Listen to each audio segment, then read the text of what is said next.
buhay o kabiguan, ng ligaya o lungkot. Kaya marapat lamang na tanggapin si Jesus bilang tagapagligtas at Panginoon. At matapos yun ay panariwain ang katapatan at paglapit sa Kanya bawat araw o day by day. Ang day by day ay naglalayong umalalay sa pang-araw-araw na pamumuhay. Narito po si Kuya Ed Lapis sa mensaheng pinamagatang What do you lose when you fear?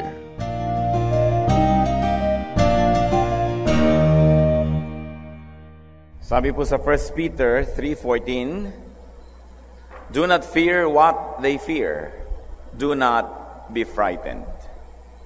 Gaano karami po sa atin ang maraming mga takot, maraming mga pangamba, nababawasan ng kaligayahan, nawawalan ng katahimikan, at maging yung mga pagpapala na ibinibigay ng Diyos hindi natin napagtutuunan ng pansin dahil nakatitig tayo sa ating mga kinatatakutan na kadalasan ay bunga lang ng ating imahinasyon.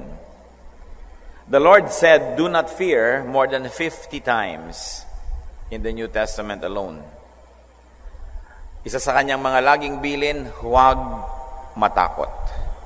Gaano po sa ating karami ngayon ang may takot sa puso? Sa kabila ng presensya ng Panginoong Diyos sa ating buhay, sa kabila ng kanyang mga pangako, sa kabila ng mga nagawa na niyang kabutihan at napatunayan na niyang kabutihan, marami pa rin sa atin ay naliligalig, nabubuhay sa takot.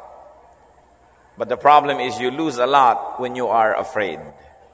Ano po ang mga nawawala pag tayo ay natatakot? At yan po ang nais nating talakayin sa tulong ng Panginoon at sa kanyang pagbibigay ng kaliwanagan. What do you lose when you fear? Thank you, Lord, for your goodness, and thank you for teaching us not to fear. When you look into our hearts, O God, you know that many of us live in fear. We're afraid of many things, and fear robs us of many things. Teach us, Father. Teach us to understand your teachings, that we should not live in fear. Mangusap po kayo, Panginoon, kayo po maging tunay na tagapagsalita. Lalong-lalo na, Panginoon, sa mga taong kailangang maunawaan ng lalim at lawak ng iyong katuruan, bigyan mo ng bukas na mata, nakikinig na tainga, at nakakaunawang isip. Nang ang salita mo hindi lang pumasok sa isang tenga at lumabas sa kabila. Nang ang salita mo, Panginoon, huwag mabaliwala, but that your word may accomplish the purpose for which you send it, and that is to set us free. Lord, teach us. Be our speaker. Enable us to have peace in spite of the many troubles around us. And Lord, we pray that as you speak, you will accomplish your purpose in our midst. Lead us unto greater godliness, and more importantly, may you lead us to a life of peace. Speak, Father. Use your servant only as your footstool, but be the true speaker.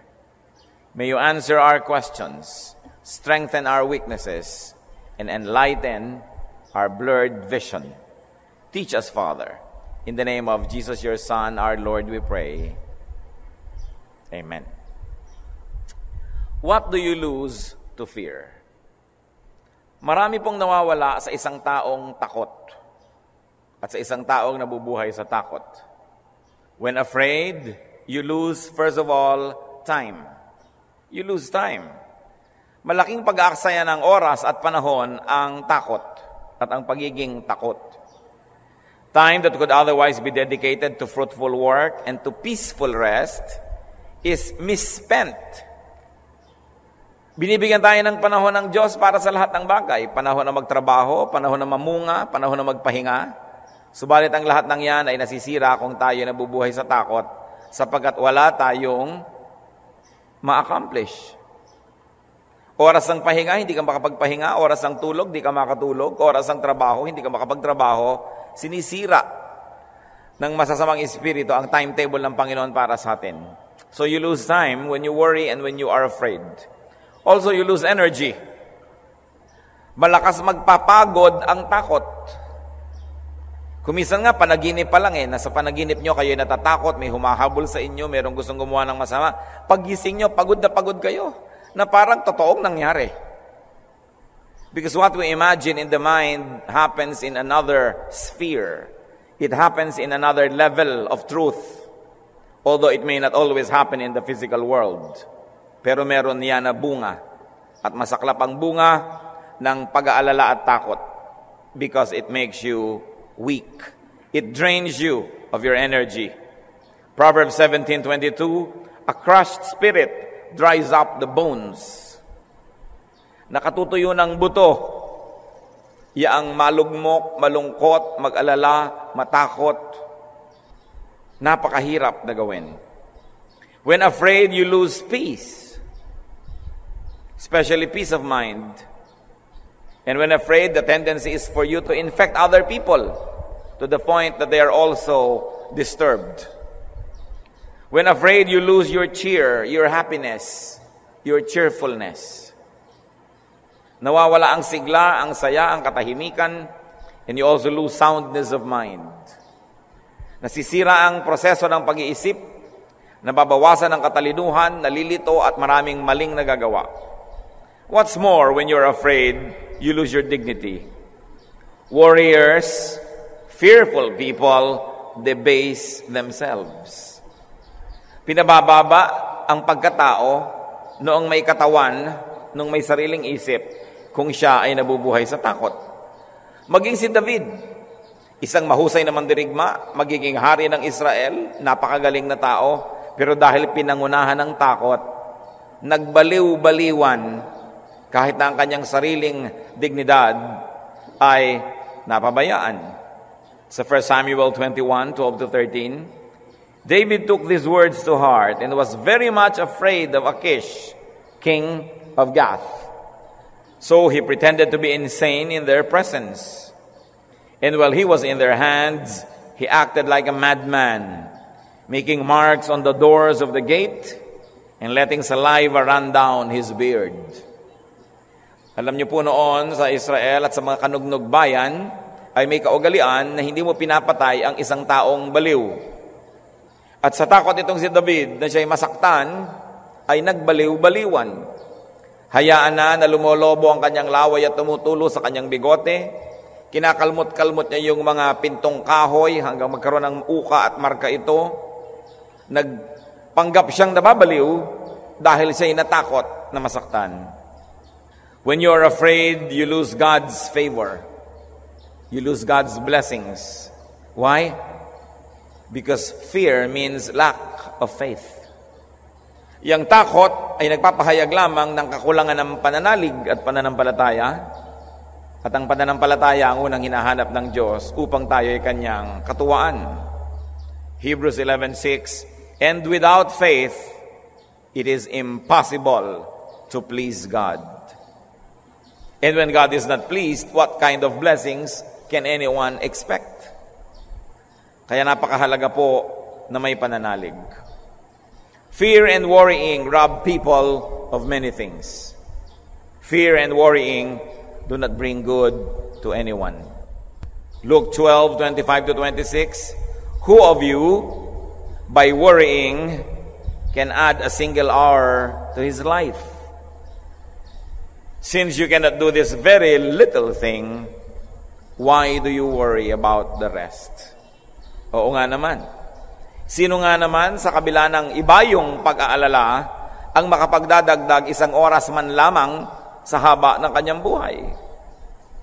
At sabi ng Biblia, kung itong maliit na bagay na ito, isang oras na idadagdag sa buhay mo, ay di mo kayang gawin kahit ka mag-alala, eh di lalong hindi mo kayang gawin sa pamamagitan ng pag-alala ang higit pang mga malalaking bagay. So bali, walang mag-alala.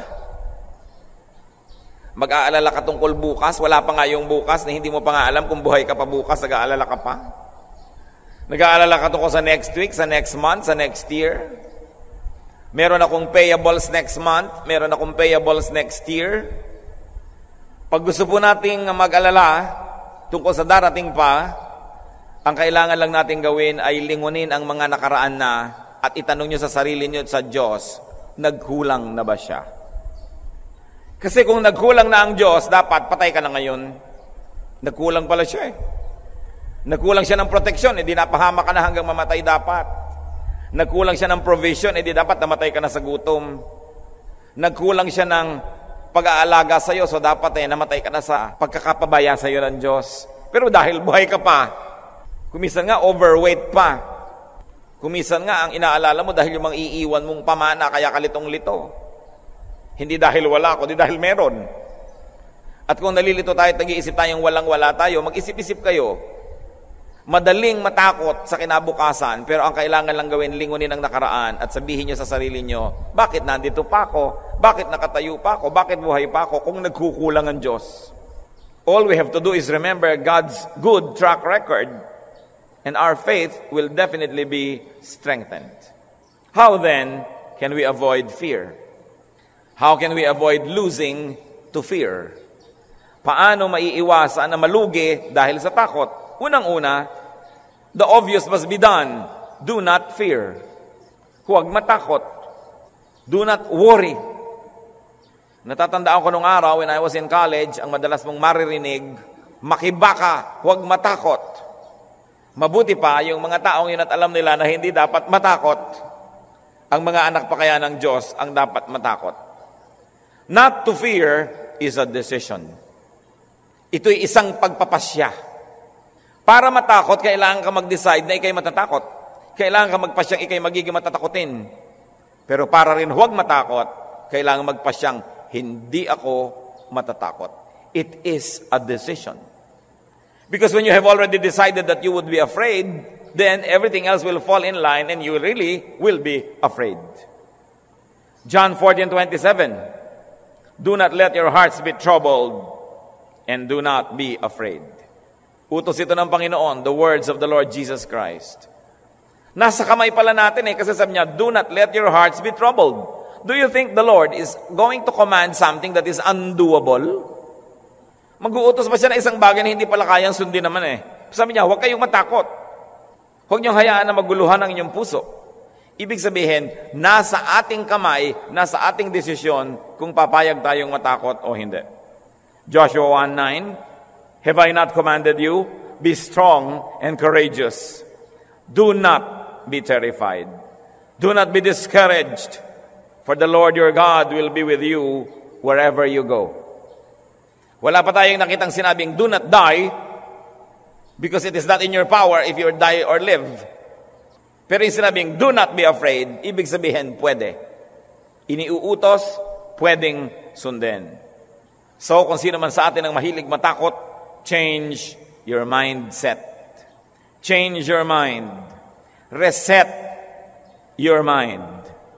Reconfigure your mind. Recondition your mind. So Romans 12:2, do not conform any longer to the pattern of this world, but be transformed by the renewing of your mind. Sabi, huwag ka na makiayon sa takbo ng sanlibutan, kundi mabago ka sa pamamagitan ng pagbabago ng iyong isip. Sabi sa ating wika, magbagong loob, maghunos dili, magpalit ng paraan ng pag-iisip. Kung ang reaction mo dati sa unknown is fear, dapat mag-develop tayo ng sistema, habit, na ang reaction na natin is trust in the Lord. Kung una mong reaction, pag kami babayarin, may gastos ay matakot, magpalit tayo ng habit. Isipin natin, God who is bigger than our payables. God who is bigger than our troubles. God who loves us more than we love ourselves. Why do I say that? Because there are things we do that destroy ourselves. But there is nothing that God does to destroy us. Mas mahal tayo ng Diyos kaysa mahal natin ating sarili. So pwede siyang pagkatiwalaan. Discipline your mind not to dwell on worry, on fear, on the scary. Disiplina lang yan Habit forming lang yan.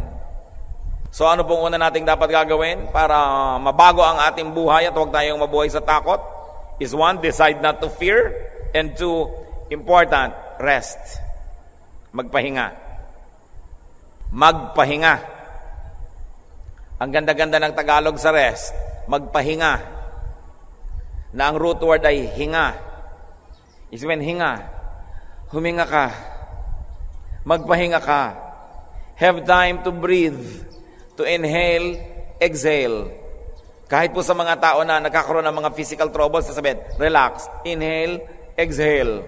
At may nangyayari pagbabago sa iyong utak kasi kadalasan kulang lang ng oxygen ang utak natin kaya tayo natatakot. Kulang lang ng nutrients ang ating katawan. Kulang ng pahinga.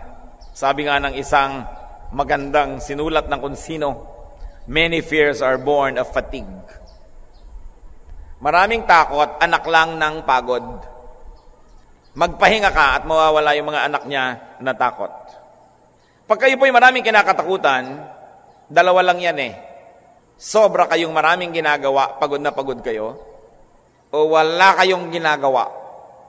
And when the devil finds you doing nothing, he puts you to work.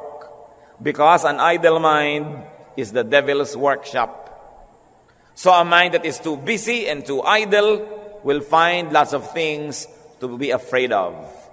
Huwag kayong magtaka, pati po si Elijah na isang napakadakilang propeta, dahil sa pagod na iba ang pag-iisip at gustong mamatay. 1 Kings 19 verses 1 to 8. Now Ahab told Jezebel everything Elijah had done and how he had killed all the prophets with the sword. Ito pong si King Ahab, ang kanyang asawa na si Jezebel ay nag-sponsor ng state religion na puro kasamaan. Yung kanyang kulto ang ginawa niyang state religion. At si Elijah, nasugo ng Diyos, ang nagpapatay sa napakaraming mga pare nitong false religion na ito. At nagalit si Queen Jezebel, who at the time wielded lots of power over Israel. So Jezebel sent a messenger to Elijah to say, "May the gods deal with me, be it ever so severely, if by this time tomorrow I do not make your life like that of one of them." So sabi ni Jezebel, tinitiyak ko sa iyo kung anong ginawa mo doon sa aking mga alagang pare, gagawin ko rin sa iyo. Patay ka bukas. Elijah was afraid and ran for his life. When he came to Beersheba in Judah, he left his servant there, while he himself went a day's journey into the desert. He came to a broom tree, sat down under it, and prayed that he might die. Nakakita na ba kayo ng propeta na nanalangin, Diyos ko, patayin niya na po ako, ayoko nang mabuhay. I have had enough, Lord, he said. Take my life. I am no better than my ancestors. Then he lay down under the tree and fell asleep. All at once, an angel touched him and said, "Get up and eat." He looked around, and there by his head was a cake of bread baked over hot coals and a jar of water. He ate and drank and lay down again. The angel of the Lord came back a second time and touched him and said, "Get up and eat, for the journey is too much for you." So he got up and ate and drank. Strengthened by that food, he traveled 40 days and 40 nights until he reached Horeb, the mountain of God. Nakita niyo po itong napakagaling at napakabantog at napakamakapangyarihang propetang ito.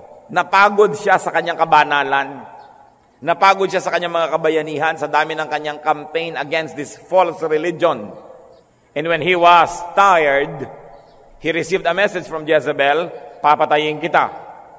Sa takot niya, siya'y tumakas.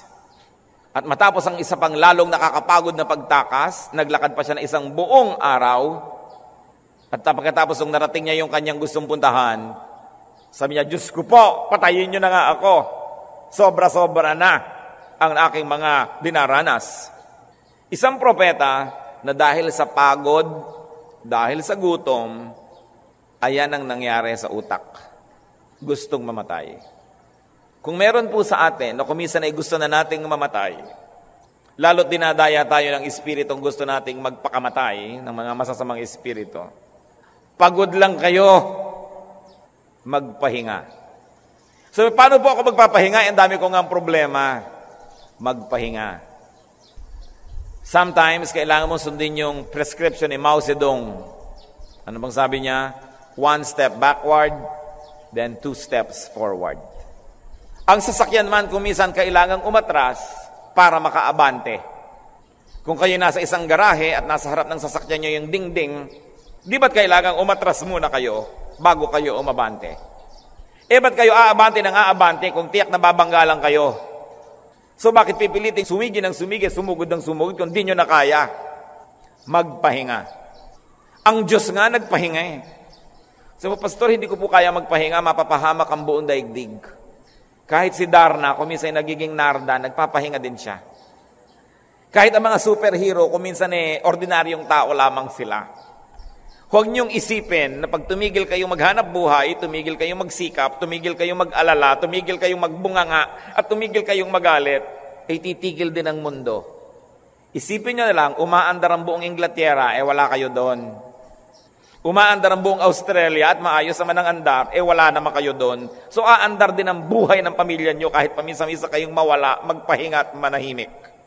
We need to rest. People underestimate the importance of rest, but you only have to remember that God put it as one of the 10 commandments. Sabi niya, you must rest because a tired mind becomes a devil's toy. It becomes a toy of the devil. Kailangan kompleto ng oras ng tulog, ng pahinga, ng kain. Kaya nakita niyo po itong propeta, nakatulog sa pagod. Pero ginising siya ng anghel. Sabi, huwag mo muna ituloy ang tulog mo kasi walang laman ng sikmura mo. Heto ang bagong bake na tinapay, umuusok pa. At heto naman ang isang pitchel na tubig. Kumain ka't uminom. At nung ginawa niya, natulog. Pero ginising uli, kumain ka pa't uminom. At alam niyo matapos yon nung magising uli, 40 days and 40 nights naglakad. 40 days at least. Lumakas uli siya. Kung meron sa ating may mga suicidal tendencies, magpahinga lang kayo. Pagod lang yan. Pagod ang kaiisip, pagod ang pagpupuyat, pagod na pagsisikap. Another way to avoid fear, trust in God. Magtiwala sa Diyos. John 14:1, sabi ng Panginoon, do not let your hearts be troubled. Trust in God. Magtiwala. Psalm 56:3-4, when I am afraid, I will trust in you. In God, whose words I praise, in God I trust. I will not be afraid. What can mortal man do to me? Sabi niya, pagka ako'y natatakot, papalitan ko yon ng pagtitiwala. Oras na ako'y tinutokso na ng takot, ipapaalala ko sa aking sarili kung sino ang Diyos. At ako'y magtitiwala. Another way to avoid fear is to live as to receive God's protection. Live in a way that you will receive God's blessing. Mamuhay sa paraan na nakakalugod sa Diyos at kung ganon, tatanggap ng pagpapala ng Diyos. Jeremiah 7:23, obey me, and I will be your God, and you will be my people. Walk in all the ways I command you, that it may go well with you. Linaw. Sundin mo ko. Ang anong magiging bunga niyan? Magiging Diyos mo ako. At ikaw ang aking magiging bayan. Magiging ama mo ako at ako ikay magiging anak ko pag sumusunod ka. At pag ginawa mo yan, mapapasaayos ang lahat. Pero Lord, sumusunod naman po ako sa inyo sa lahat. 1, 2, 3, 4, 5, 6. Nagtatype naman ako, naggaganito ako, Oo nga, pero hindi ka sumusunod sa isang utos. Trust. Hindi ka sumusunod sa isang utos. Have peace. Hindi ka sumusunod sa isang utos. Do not be troubled because you allow all of these things to trouble you. So akala mo sumusunod ka talaga, pero marami kang di sinusunod, kaya ka magulo. Akala mo lang, masunurin ka na nga. Saan ka naman nakakita ng Diyos na sinusunod mo na, tas ang bunga pa rin, magulo ka? Siguradong may problema. Ikaw at hindi ang Diyos. Ang mahirap sa mga tao kuminsan, nagiging self-righteous. Lord, naglilingkod naman ako sa inyo. Nagdo-donate ako, tumutulong ako sa mahihirap. Sinutulungan ko ang mga naguguluhan ng buhay, etc., etc. Ba't ang gulo-gulo pa rin po ng buhay ko? Well, meron ka pang hindi sinusunod. Trust. And trust is when you don't see a thing that intellectually tells you that you can trust. Faith is the assurance of things only hoped for. It is the proof of things that are not seen. Kaya mahalaga ma-develop po natin ang ating pananalig. Sa mga makatatakutin, mga kapatid, kung matatakutin kayo, I will encourage you, ituloy nyo yan. Patuloy kayong maging matatakutin. Pero, palitan nyo ang kinakatakutan. Fear God instead. Total, mahilig kayong matakot. Sige. Kaya lang, sa Diyos na lang tayo matakot. Bakit ka natatakot sa momo? Bakit ka natatakot sa kamatayan? Bakit ka matatakot sa kasalatan? Bakit ka matatakot sa kawalan ng pera?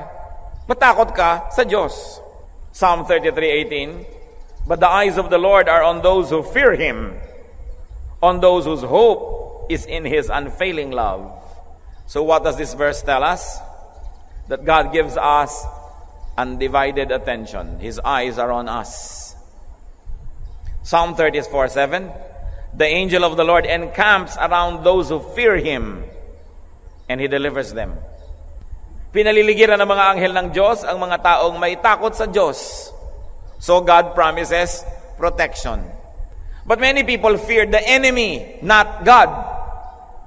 When you fear God, God lets His angel encamp around you, and you are protected.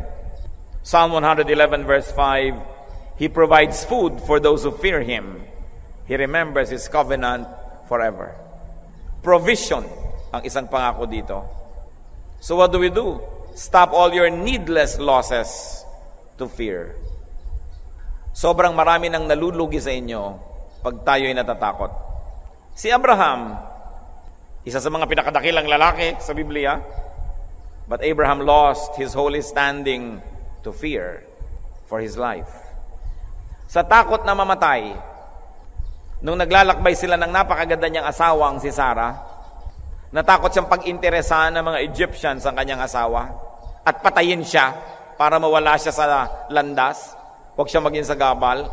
Sabi niya sa kanyang asawa, Hoy Sarah, sabihin mo sa mga Egyptian, kapatid kita ha. Kahit kunin ka nila, pakuha ka na lang, di bali na. Huwag lang ako mapatay. Genesis 12:11-13. As he went about to enter Egypt, he said to his wife Sarai, I know what a beautiful woman you are. When the Egyptians see you, they will say, this is his wife. Then they will kill me, but will let you live. Say you are my sister, so that I will be treated well for your sake, and my life will be spared because of you.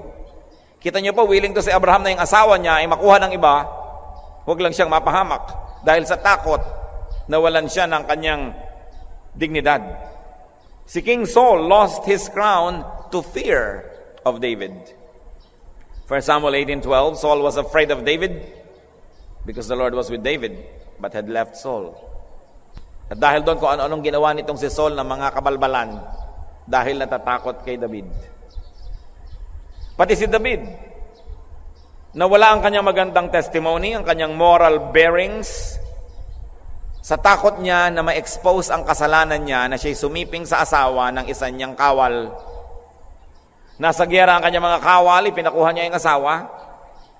At nung nagbuntis ang babaeng ito, sa takot niya na mabisto, binigyan niya bigla ng bakasyon yung kawal, hoping na uuwi sa kanyang asawa, para pag yung asawa ay nag-text, alam mo, buntis ako. Sabi niya, ay, kasi umuwi naman ako eh. Pero ang lalaking ito, sa galing ng kanyang pagkatao, kahit pinauwi ng hari, hindi umuwi sa kanyang bahay. Nandun lang sa palasyo. Kaya natapos na yung bakasyon, hindi pa siya nakapunta sa kanyang asawa. Paano ngayon maipapaliwanag na nagdalang tao ang asawa ay ginalaw ng hari? At sa takot ni David na mapahiya siya, mapahamak dahil dito, ipinapatay niya ang kanyang kawal. 2 Samuel 11:14-15. David wrote a letter to Joab and sent it with Uriah. Si Uriah yung kawal na yon. In it he wrote, put Uriah in the front line where the fighting is fiercest. Then withdraw from him, so he will be struck down and die. Nakita niyo itong mga magigiting na mga tao na to sa Biblia ang nagagawa nilang mga kamalian dahil sa takot. Tayo pa, pag nagpadala tayo sa takot, anong magagawa natin? Kaya may mga kabataan na hindi nila aalagaan ng puri nila at pagkatapos pag nagkaroon ng premarital pregnancy, sa takot sa magulang, magpapa-abort. Merong mga batang hindi mag-e-enroll, pasok ng pasok, hingi ng baon. Pagkatapos pag mabibisto na sa takot sa magulang, anong gagawin? Meron po akong isang kilala, bagong-bago pa lang na pangyayari, nagpakamatay. 22 anyos, graduating student, pinag-e-enroll, sinamahan ng ate. Mabibisto, hindi pala siya naka-enroll last sem. Humiram ng baril sa kaibigan at nung papunta na sa school, pumasok sa banyo ng gasolinahan, isinubo ang baril at pinaputok. Sa takot na mabisto na gumagawa pala siya ng ganon. Anong ginagawa ng mga taong natatakot? Sisingiling pa lang sa mga utang niya bukas o next month, nagpapakamatay din. Sinisira tayo ng takot.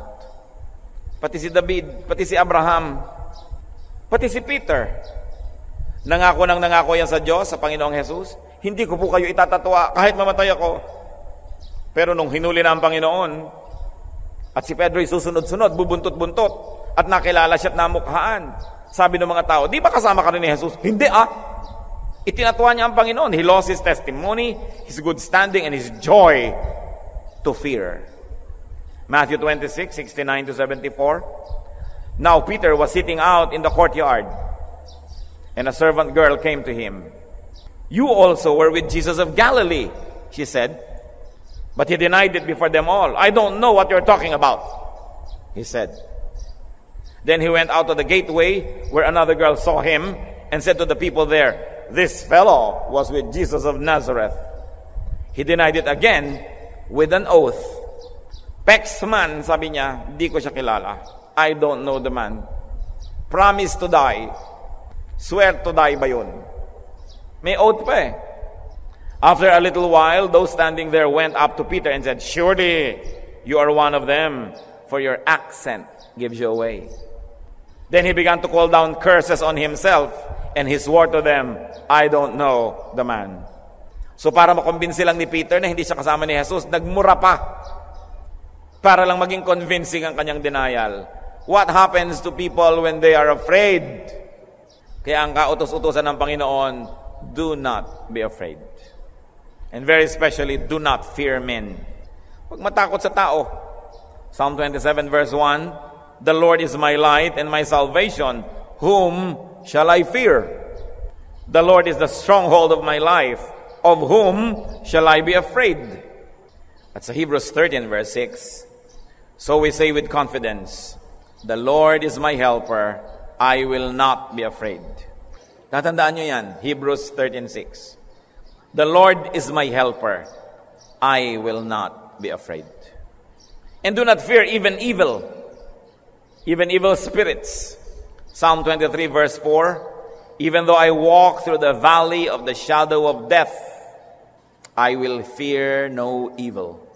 For you are with me. Your rod and your staff, they comfort me. Safety is not the absence of danger. It is the presence of God. So peace is not the absence of problems. It is the presence of God. And because God is present, because God promises, I will never leave you, I will never forsake you, we may not fear. We can decide not to be afraid.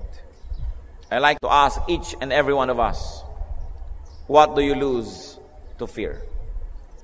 Anong nawawala dahil sa inyong takot? Mahalaga na unawain natin sapagkat marami po sa atin pinangungunahan ng takot. At kadalasan yon are afraid to lose things. We are afraid to lose things. That's why we live in fear. Panginoon naming Diyos, kami po ay nagpapasakop sa inyo sa sandaling ito. Matapos naming marinigan yung mga salita at paalala, patawarin mo po kami kung kami ay nabubuhay sa takot. Patawarin mo po kami pag hindi namin nasusunod ang utos niyong huwag kaming matakot. Patawarin niyo po kami kung kami nagdududa kuminsan sa inyong kapangyarihan, sa inyong karunungan, sa inyong kabutihan. Siyasatin niyo po ang aming puso, Panginoon, kung ano-anong nawawala sa buhay namin dahil kami may takot. Gusto naming mawala ang takot namin, Panginoon. Pero dahil na rin siguro sa aming kasanayang pagiging matatakotin, nawawalan kami ng kapangyarihang gawin yun. Kaya ngayon, gusto namin, Panginoon, na hipuin niyo po kami. Paghimalaan niyo kami, Panginoon. Muli niyong palakasin ang aming loob. Muli niyong palinawin ang aming isip. Alisin niyo po ang mga takot sa aming buhay. Alisin niyo po ang aming habit na pagiging matatakotin. Gustong-gusto namin gawin, subalit kailangan namin ng iyong tulong, Panginoon. As we open our hearts to you, as we agree with you, O God, that we should not fear, will you touch us now and strengthen us and make us brave? Make us strong. Alam namin, Panginoon, na hindi lang ito ang dapat namin gawin na hingin sa inyo ito, dahil kung ganun lang, gusto niyo naman kami maging malakas. Alam po namin, dapat meron kaming participation. Dapat meron kaming submission to your will. We like to submit now, O Lord. Pero hinihiling namin lahat po ng kulang namin, pakipunon nyo ngayon. Pakipunon nyo kami, Panginoon. Alisin nyo po ang aming mga takot. Ipaalala nyo sa amin kung sino kayo. Yung track record ninyo sa aming buhay. Mga kapatid, sa ating pagyuko sa presensya ng Panginoon, hihingi tayo ng isang makapangyarihang paghipo ng Panginoon sa ating puso.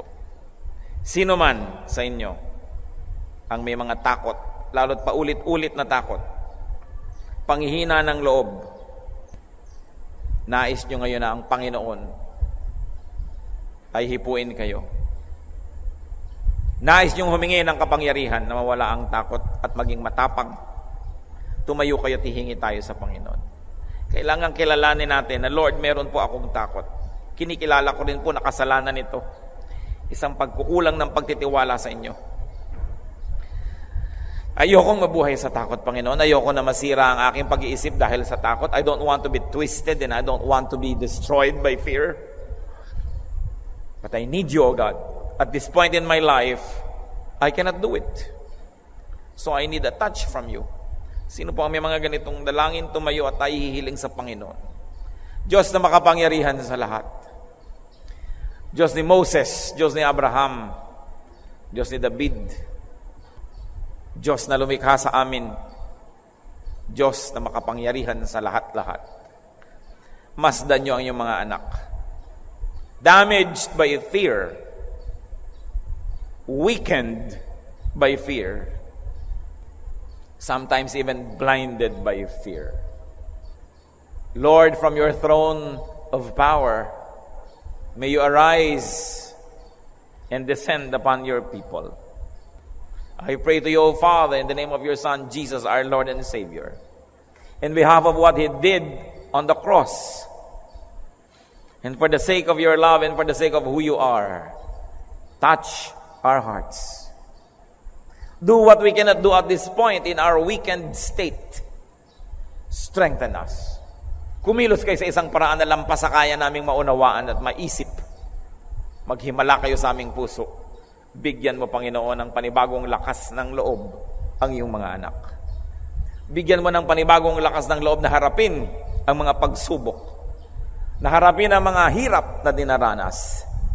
Maalala na higit ang hirap na dinanas mo sa Kalbaryo, subalit ito'y napagtagumpayan mo. Kaya walang dahilan para kami mabigo at hindi magwagi kung patuloy kaming tatahak sa landas na pinangunahan mo ng tahakin. Ipakita mo sa amin, Panginoon, ang aming mga kamalian. Ipakita mo sa amin ang mga kahinaan at kakulangan ng pananampalataya. Ipakita mo sa amin ang kamalian ng aming mga pag-iisip kung kaya kami napaglalaroan ng dyablo at kami ay napagtatagumpayang takutin. Liberate us with your light. Liberate us with your power.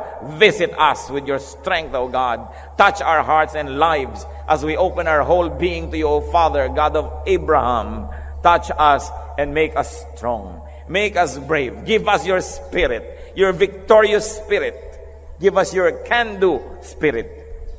Panginoon, nawa ang mga anak mo. Hindi namin hinihiling na alisin mo ang mga sa iyong karunungan na iminarapat mong harapin namin. Mga pinapayagan mong harapin namin. Ang aming hinihiling, ipakita mo na kami mga taong may tagumpay dahil kami mga anak mo. Ipakita mo sa aming mga nabubulagang mata ang maraming mga tagumpay na maaari naming makamit kung kami susunod at patuloy na mananalig sa iyo.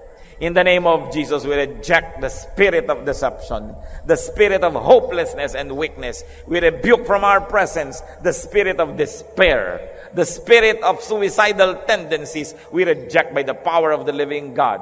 And we declare ourselves your protectorate, O Father. We are your people, the sheep of your pasture. We are your church. May your power rest in us, and may your power emanate even from our lives so that we too can empower the weak people around us. Mula sa mga nanghihina, mula sa mga talunan, mula sa mga pinanghihinaan ng loob, baligtarin mo ang aming karanasan, Panginoon, at ang aming kalagayan. At gawin mo kami mga matagumpay na mga kawal mo sa iyong pakikidigma sa pandaraya ng kaaway.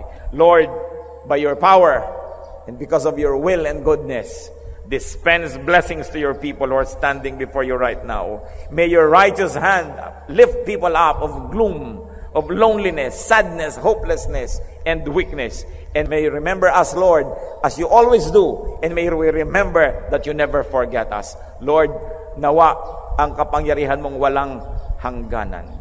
Ang pag-ibig mong walang sukat. Ang kapangyarihan mo, Panginoon, maghari sa aming buhay. People of God, as you stand, as you lift your hearts to God, receive what you're asking for.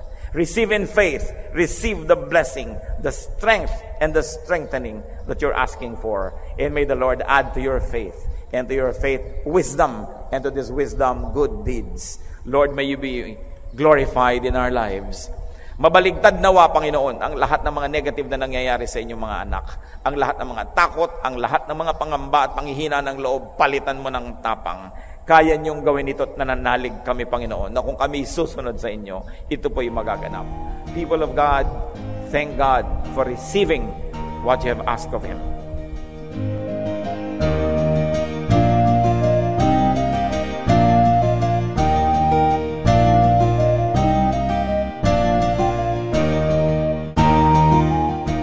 Ang katatapos pong mensahe ni Kuya Ed Lapis ay pinamagatang, What do you lose when you fear?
Bakit kapag Biyernes, munggo ang ulam?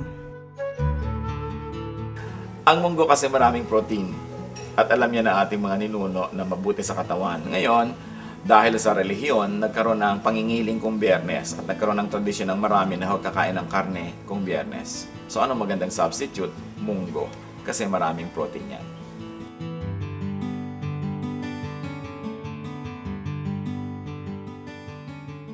Sa inyo po, Panginoon, lapat itong aking loob na sumilong at pasakop, makisuno at sumukob. Sa tuwing kayo'y lalapitan ay lagi nang gumagabay, taus-pusong lumilingap sa bawat pusong sugatan. Kabutihan niyong matapat, bukas palad kong magbigay, kahit ang tulad kong abay, walang patagong anuman.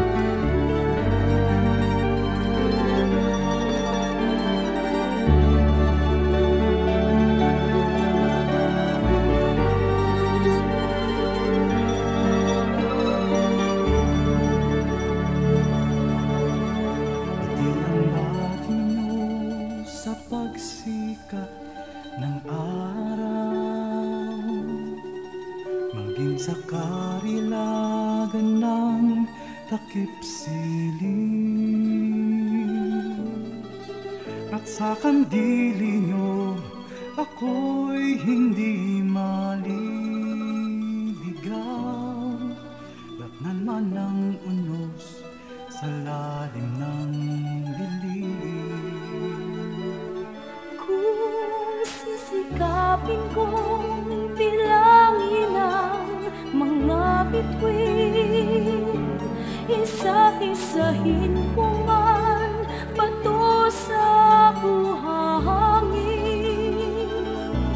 Walang makahihigit sa lawak ng iyong pagtingin, sa kalinga niyo pagmamahal sa akin. Alleluia, Alleluia, Alleluia, Alleluia, Alleluia, Alleluia,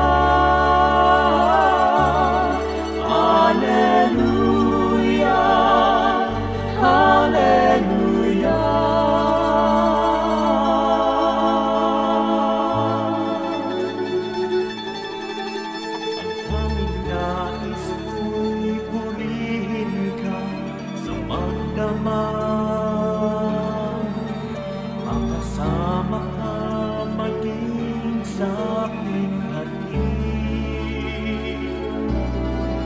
Ako'y nagagalak sa kaligtasan niyo't habag, pagkat paglapit ko, ngiti ang iyong bati.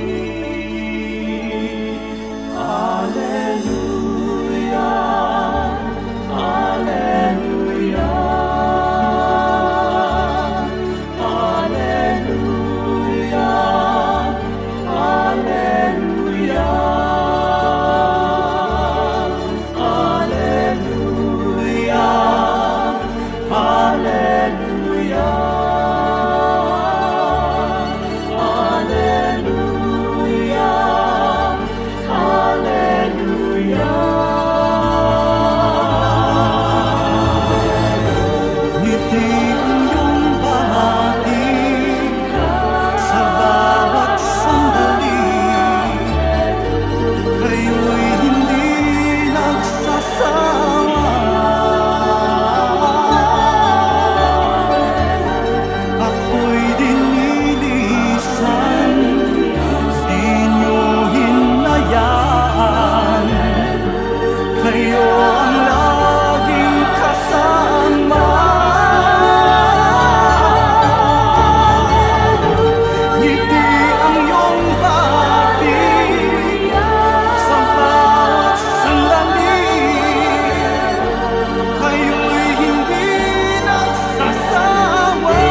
bawat tao nais mo.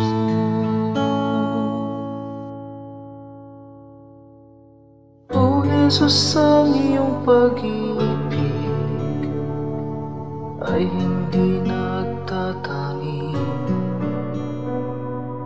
Puso ko ay nagpupuri, tingin pagluwalhati sa paglakbay sa aking buhay. Di na nga maliligaw, puso ko man maging isip, tigib lagi ng pag-ibig.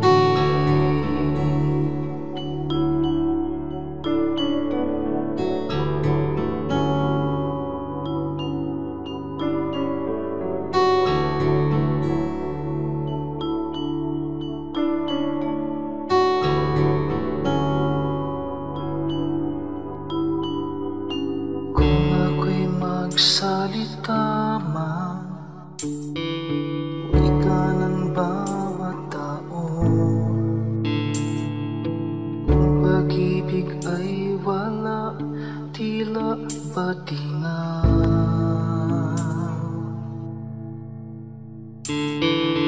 Ang dalisay na pag-ibig ay mapagpahinuhod at hindi nga nagkukulang kailanman.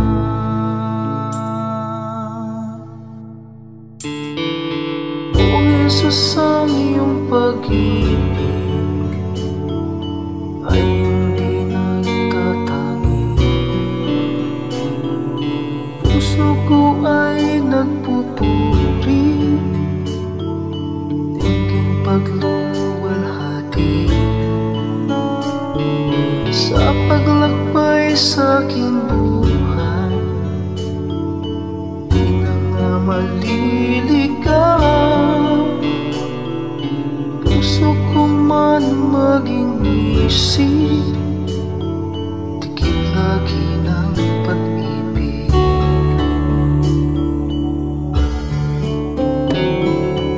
O Jesus, ang iyong pag-ibig ay hindi nagtatangi. Puso ko ay nagpupuri, tingin pagluwalhati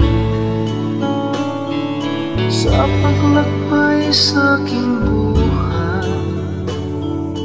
Di na nga maliligaw, puso ko man maging isip, tigib lagi ng pag-ibig.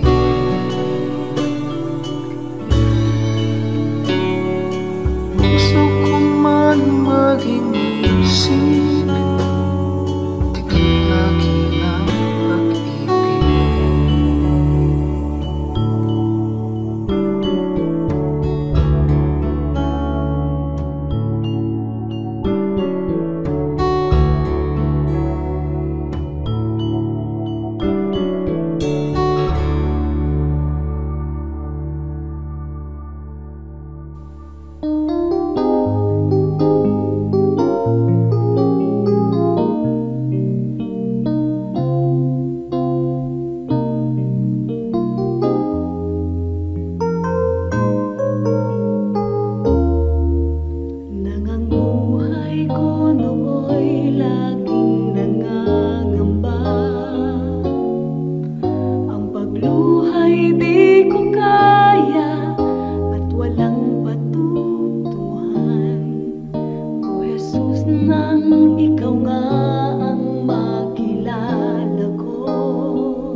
Oras na po para pansamantalang magpaalam ang programang Day by Day.